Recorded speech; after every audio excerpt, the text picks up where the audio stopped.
My name is Finice. I'm the founder of Medina London. Hello, this is Cory. I'm the founder and director of Ardent Business Solutions. Hi, this is Khaiyo, director and founder of London Attire and EcoFresh. You are listening to the Let's Talk Business podcast. Joking. All right, so basically the reason why it's taken so long to get this episode out is because I was trying to deal with some client projects. Why do I keep saying product? I'm keeping this in though. I'm not changing this. Basically, had to deal with a lot of client projects, trying to get the job done because I can't sit here and talk about business if I'm not, If you're not doing business, I've got to keep at it. So that's really what it was. Along with that as well, very recently, I decided to take Kai's advice. I decided to hop on QuickBooks. Yes, finally. Yeah. After months. Yeah, I've decided to hop on QuickBooks because I just need to streamline my process, especially in terms of like my finances. Mm-hmm. Managing your finances is important, especially in the early years of your business. Well, not even in the early years. Yeah, in the formative years. Yeah, exactly. All round. And what I did and didn't do, like I had a lot of mistakes. I had HMRC on my back. Would you care to elaborate on some of those? So just for those who don't know. So basically I had I filed dormant in my first year. And that was because in my first year I was trying to just set up everything. Yeah, you wasn't actively trading. I wasn't actively trading. I was just trying to get everything right. In my second year, I decided to I got some clients. Mm-hmm. I got my business bank account, everything sorted, everything up and running. And then what happened was, obviously the money's coming out of the business account, and I'm getting paid. Money's going in and out, and stuff like that. And I didn't necessarily know how to file like corporation tax. Okay, yeah. I didn't know how to pay for, not how to pay for. I didn't know how to file like my self-assessment as well. And there's a bunch of other things I didn't know. I didn't know about all the different forms when it came to like accounting as well. Yeah. So there's a lot of those. Yeah, there's a lot. And basically I think that's hindered me in the past. So my aim now is to look for an accountant because HMRC do come knocking and they do charge, and I don't need that in my life anymore. Have you got hit with fines before? Yeah, I'm probably on. Well, I've had about 3. 3. Yeah, 3. Same year or 3 different years? 3 over the course of 2 years. So this would be my 3rd year running the business. So technically my 2nd because I was dormant first, but 3rd. And yeah, fines over the last 2 years. 2, yeah. And it's not good. It's not good. Like you make money, you don't have to go and spend it and on fines. Yeah, exactly. It's just you're just throwing money away. Exactly. And that's all because I didn't do my due diligence. So yeah. That was because you was doing it late though, wasn't you?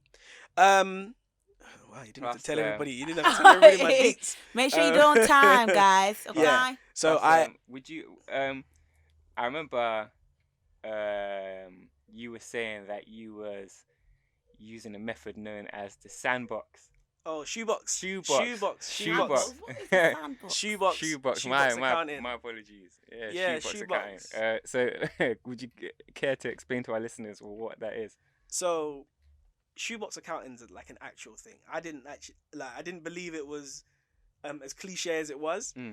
Shoebox accounting is where you've got all your receipts packed in like a box, sometimes a shoebox, and quite literally, and the information's in there, and it's like just a clutter of like receipts, paperwork, invoices, and stuff like that. And it's not good.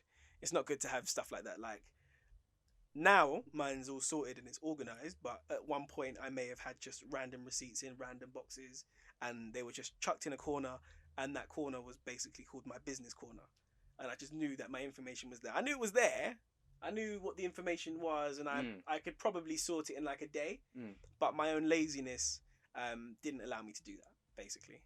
How would you say the transition to QuickBooks from Shoebox has impacted? Have you noticed any difference? Do you find it easier to just, find your information there in front of your eyes on the computer screen?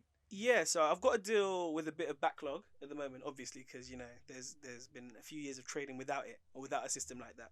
Quite a But few shoeboxes. I yeah, can imagine. yeah. But basically the information once because you can connect your bank account hmm directly to QuickBooks, so any funds that are going in and out, it automatically records it. So when it records it automatically, it's easy for me just to see what's going in and what's going out, and then there's a record of it, hmm like a known record of it. Obviously, you can see similar things through like your bank statements Yeah. and like bank transactions and stuff like that, but it doesn't work the same because this is a system that's directly connected to a platform that can be like sent across to HMRC and stuff like that. Okay, so can you like scan receipts onto Yes, QuickBooks? yes, you can. Yeah. Okay. And I'll let Khaiyo go into more detail because Khaiyo was the one who put me on. Yeah, no. Basically, QuickBooks. The perks of QuickBooks are abundant. I mean, I was literally doing the same thing as you, Corey. I pretty much had everything in folders. Mm. So I guess you could call it folder box accounting. And they were separated month by month, and that's how I was keeping track of everything. But like you were saying, HMRC do come knocking, and although I didn't get imposed with any fines, but I knew that at some point in time I would definitely have to declare how much I was making, etc. Luckily, I got put in touch with an accountant, set up QuickBooks, and had some issues with that accountant, so I got a new one. Now everything's smooth sailing, but it makes life so much easier. I mean, you've got your profits and losses right in front of your face. Yeah. You can literally see if you're making a profit or if you're just about breaking even, your losses, what's contributing to that. Yeah. You can see a clear breakdown of, right, cool, maybe I should hold back here, spend more here. It's a lot easier to see that information in front of your face on a computer screen rather than trying to sift through receipts upon receipts. The features are endless on QuickBooks. You've got payroll functions. Obviously, all of this information could be submitted straight through to HMRC via a click of a button. So no paper trails needed. Your accountant has direct access to your QuickBooks as well. Yeah. So essentially, my accountant just sifts through all of my transactions. I'll put this out there as well. Barclays is the only bank that can auto enroll your transactions. You have to manually do it every time. What do you mean? So basically, on QuickBooks, I don't know, but say Cory banks with Halifax, right? Yeah. And he puts his card with. Say he puts his card. When he connects his card to his bank account. When I automatically can see what's going in and out. Yeah, his transactions appear yeah. automatically. So if he goes to Sainsbury's right now, buy something, it would just automatically show in his QuickBooks. Okay. Whereas with me, because I bank with Barclays, I have to do it manually. It won't automatically show up. So how much is QuickBooks, would you say, on a monthly basis? Is it? Oh, QuickBooks it depends on when you sign up because they always have like deals and stuff. Yeah. But, and is it like a plan, like a subscription? So my package is like £7 a month. Yeah, usually it starts at like £12, but usually they have deals. Like for example, when I signed up, they was doing 6 months for £7 or £8. Yeah, so it's a subscription. I think that's a similar one to the one I've got. Yeah, so you got to pay for it, but I mean, you can pay for it, and then you get so many other benefits as well. Yeah. So like, I know you've been telling me before as well about the find your accountant. Yeah. Like if you're struggling to find an accountant, QuickBooks, and not only QuickBooks, let me just put that out there. There's other accounting apps you can use like Xerox and Sage. But I'm sure they would have the same feature. Essentially, if you're struggling to find an accountant, they have a feature called Find an Accountant. You just basically search in your postcode, and then it will show you a list of accountants close to you, along with reviews that people have left for them. And it also shows what they specialize in. So, for example, my accountant specializes in small startup businesses. You got some that specialize in construction or IT or healthcare, and then you've got others that specialize on Zero or QuickBooks as their main preference. You said that this wasn't your first accountant, though. Yeah. So basically, one of my clients, or old client, gave me or CC'd me into an email with their accountant, and I learned very quickly you need to pick your own accountant for yourself, because you're not going to get Most along with definitely. everyone. Yeah. And I feel like it's a generational thing as well. My accountant is not too older than me. Like, they're older than me, but we're still in the same age range where we communicate the same way. So it's a lot easier to communicate. Whereas my first accountant was clearly had a good 30 years on me. So the You way didn't get to meet him, did you? Nah, but you can tell from telephone conversations, and you could tell that this was an old school person, that, replies weren't as prompt as one would like. So A message every 3 weeks. yeah, so it just didn't work out well, and the transition over to a new account was pretty smooth, and now my life is just simple. I get to focus on my business. So you met this accountant through QuickBooks, or was that just a Google and QuickBooks. QuickBooks. Yeah. So, Take note, Venice, you guys. gonna join QuickBooks anytime soon? Yeah, soon. Not now though. I'll say probably around July. Cool. Is that because, like, Oh, I don't even know. that's it. Nah, is that because you're like focusing on like a particular area? Well, I know you've like Yeah. kind of gone back to the basics with your business. Yes. So- So I'm kind of focusing right now on marketing and how to brand, and actually how to use social media to its potential and stuff. So I've learned quite a few things actually going to these networking events, which actually has given me a lot of confidence, because now we've got to like pitch to people all around the room that we don't know, and up like in front of like a whole big, there's like what, 20 of us and stuff, and we're all in the same position as well. Like everyone that's at the networking to see if I've got a plan or starting a business. I'm just happy that I'm like a bit more to where I need to be than the rest of everyone else. But yeah, so that's what I'm mostly focusing on right now. With the accounting that you're, in What? like terms, not even sorry, What? messed up my words. Basically, when you, seeing as you're going back to the beginning, with the business, has it been a case of, has it been quite difficult to manage the finances or think about and plan and process how you're going to use your money effectively now It's actually been quite easier, to be honest. since you started again? Yeah, because I've got more money and I know what to do with my money. To be fair, I knew what to do with my money before. I just didn't have that much money to invest. Do you know what I mean? Now that I do, and now that I'm making up a plan, it's okay for me to just like put money where it needs to go. Because I'm not gonna put my money where it's not really needed at this very moment, and that's obviously just a waste. So like budgeting and stuff like that, I know like what I'm doing right now is like I'm noting down how much things cost, so I know how much, right, cool, I need to make sure that I've got this amount of money to do that because these 5 things are important.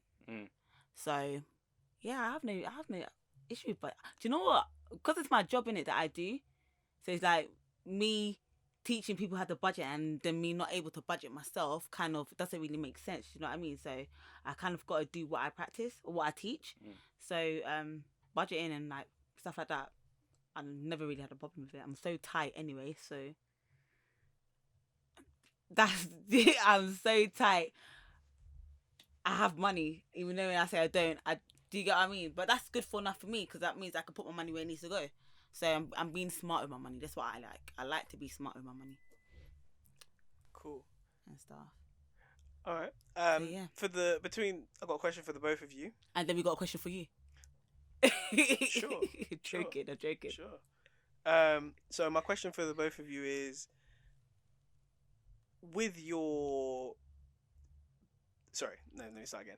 So basically, my question is, what advice would you give anybody who's looking to start a business about managing their finances? So obviously, like we're talking about finance at the moment. Like I've said that I shoebox accounting, all this, that, and the other, and how it affected me, and how obviously it's not really worked for me. Kai's obviously been talking about the fact that he's got an accountant and how QuickBooks has benefited him, and Vanessa's talking about budgeting. But what sort of advice would you give anybody who's looking to start up a business now about managing their finances based on your own experiences? Me Well, personally, I'm sorry, let me just go yeah. first, Evie. Yeah, no, me personally, one of the most valuable things I learned about budgeting for business is when I was with the Prince's Trust. The business plan I did with them, um,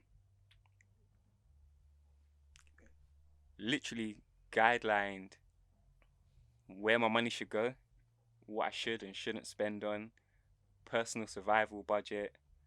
You know, you're gonna have to pay for your own travel, etc., food. So factoring that is an important aspect. But I thought as long as you follow the guidelines from your business plan, budgeting shouldn't really be too much of an issue. Unless you're like really bad with your money. But as long as you got your plan and you know exactly where your money needs to go, I feel like that's my best advice for someone. Come up with a business plan. It will save you a lot of trouble in the long run. Because if you're running a business blindly, then you're just gonna run into pitfalls that you're not anticipating. Whereas if you've got a business plan, you know what may occur. You have rainy day money set aside.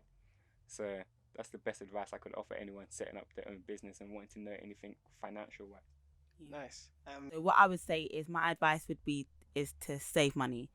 Don't be scared to cut back on your fun activities, because at the end of the day you're investing into your future.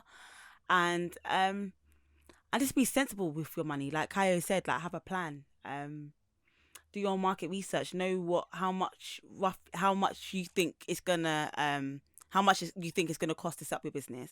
Like if you go into fashion and you want to buy clothes, look at write down all, how much you think the material is gonna cost, or the delivery and X, Y, Z. And if you're having people to model for you, so just use all of those cost factors and just make sure that you just save for them. Yeah, and that's what I would always, just say just save, man. And y'all can do it. Yeah, that's what, save. Have a plan. What about you, Cory? What do you think? What would your advice be? No, I completely agree with what the both of you have said. You both made really like good points. You're talking about budgeting, just making sure you've done your market research. I agree with all of those. When starting up a business, obviously you gotta do the research and make sure you know exactly what it is that you're looking to go and do, what you're trying to achieve. Similar to what Kaya said as well, pitfalls. You don't necessarily want to fall into any unnecessary pitfalls with your business. Depending on how you start up, so whether you're doing it part-time, like myself, or whether you're going full-time into it, what you do definitely need to do is get yourself a personal survival budget. So with a personal survival budget, basically what you do is you kind of plan out how much money that you're going to need for the next 3 months to kind of let the business float. And once you've got that, and once you've basically decided on how that's going to work, what you then can also do is think about all the other things that you're going to need. So you can think about, okay, maybe I need to get a domain name. Maybe I need to pay for hosting. How much is the monthly hosting cost going to be? On top of stuff like that, am I going to need premises? Am I going to need business insurance? Because for a lot of people don't realize that they need business insurance, and then they go there, mess something up, and then they owe a lot of money. Am I going to need like a trademark? Anything like that is important. And I think you kind of have to sit there and put these things into consideration as well. Also, cash flow forecasting.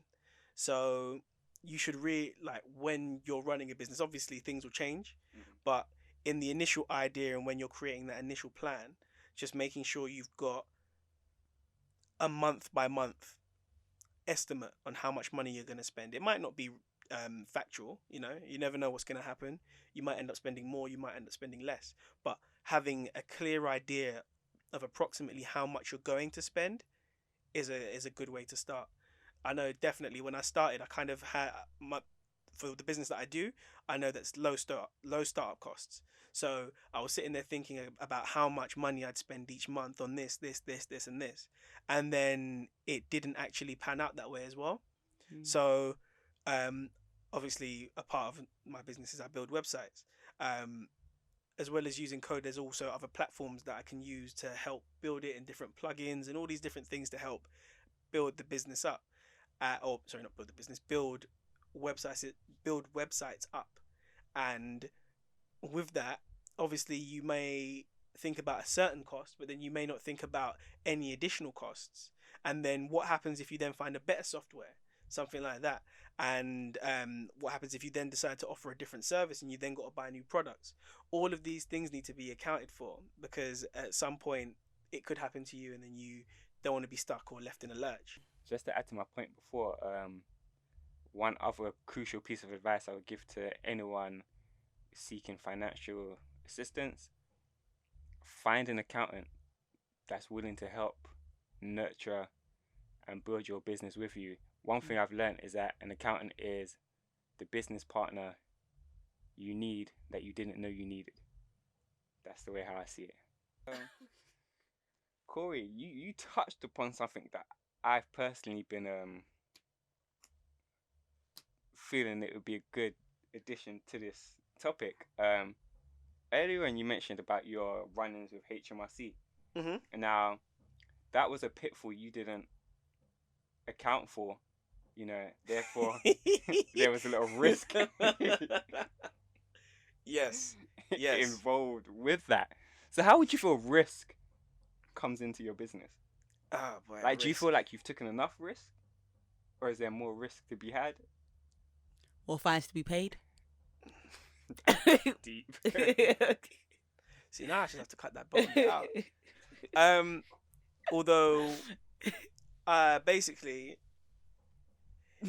my lack of knowledge and my lack of understanding is what put me in a position where I had to pay fines. That's just the truth of it.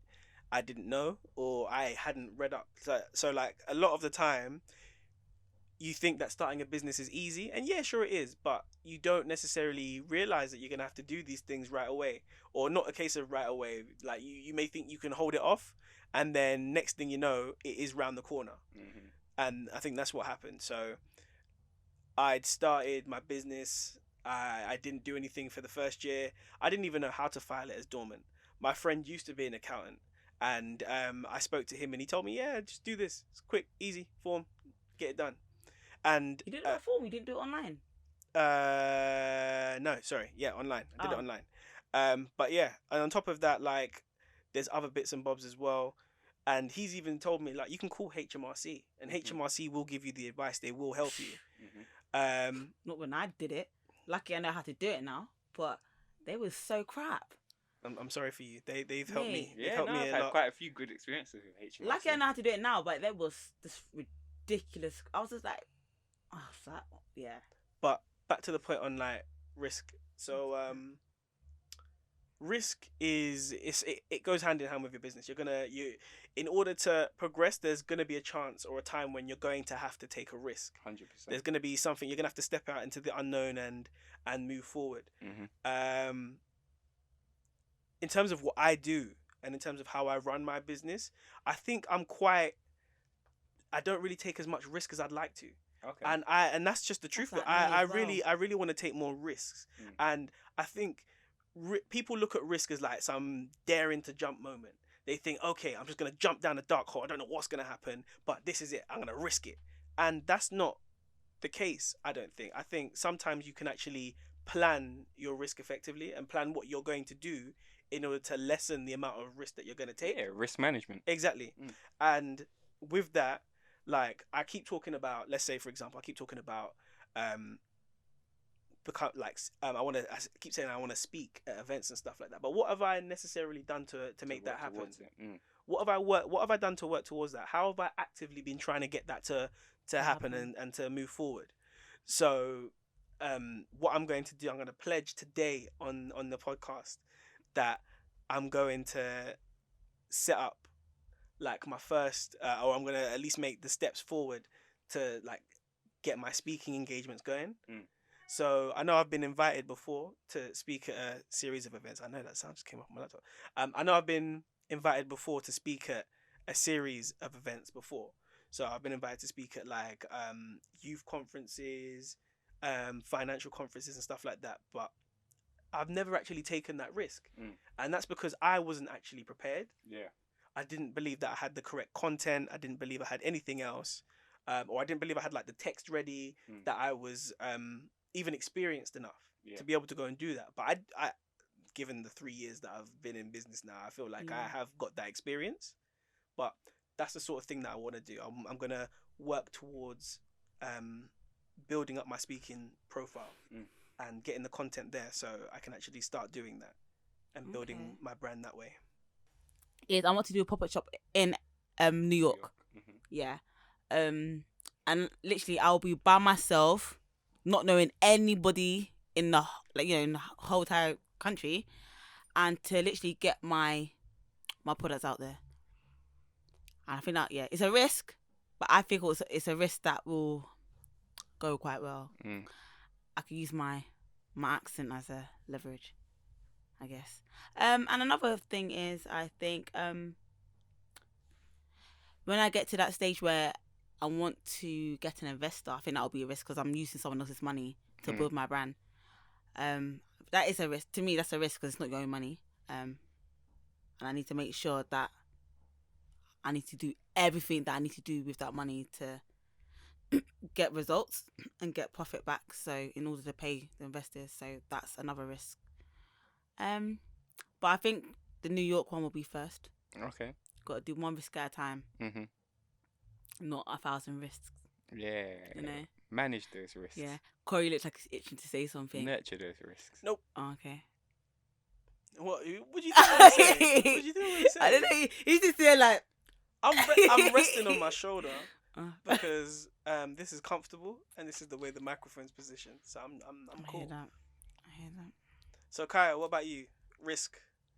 I feel like because I'm so involved in my business, like I'm such a integral part of it. So and I feel like a big risk is when I'm not there.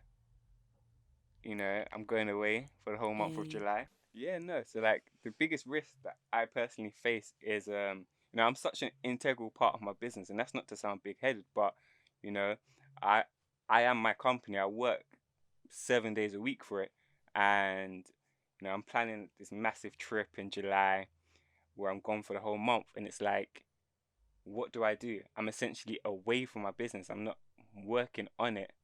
Do you know? Like, I've got to entrust that to people while I'm away. So that's a massive risk there.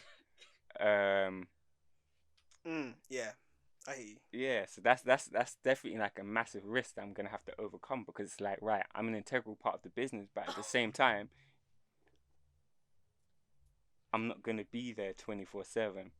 So I'm gonna have to entrust it to other people. So that's literally like a massive risk that I'm gonna have to overcome. So you planned for people to like work while you're not going to be there, right? So I'm assuming you've got like a good team in place. Yeah, I mean, to follow on from what you said earlier, it's all about risk management.